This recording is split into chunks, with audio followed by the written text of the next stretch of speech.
Bu yerda mana Lisan'da Mega degan mashinasi bor.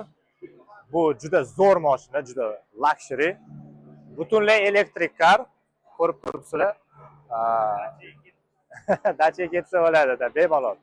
Menimcha 1000 kilometrga yaqin yuradi.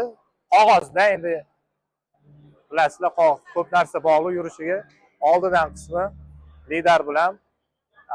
Narxi kelsak, bu 700 ming yuan deyishdi. 700 ming yuan ila 95 ming dollar bo'ladi. Butunlay elektrik kar.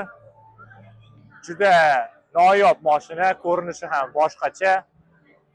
Xitoyda o'zida ham kam yuradi yo'lda. Chunki mashina qimmat. Bu narxga boshqa mashinalarni ham olsa bo'ladi. Men bu yerdan ichkarisini ko'rsanglar bo'ladi, sal uzoqroqdan. Chunki ko'pchilik kelib ko'rmoqchi. Megani ko'ryapsizlar, odam juda ko'p. Zo'r mashina. Orqasidan ko'raman desanglar, mana yuk xonasi. Ko'ryapsizlar. Ichkarisi. Oldi orqa qilib o'tirib ketsanglar bo'ladi, bemalol.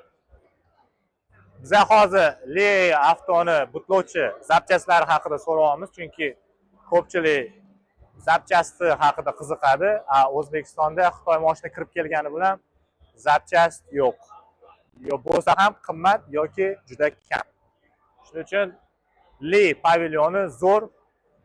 Shuncha berilib o'tirmaymiz, chunki Li avto juda ko'p O'zbekistonda va hamma biladi, sevadi. Zo'r mashina. Xitoyliklarning o'zi ham Li'ni yaxshi ko'radi. Shanxayda joylashgan kompaniya.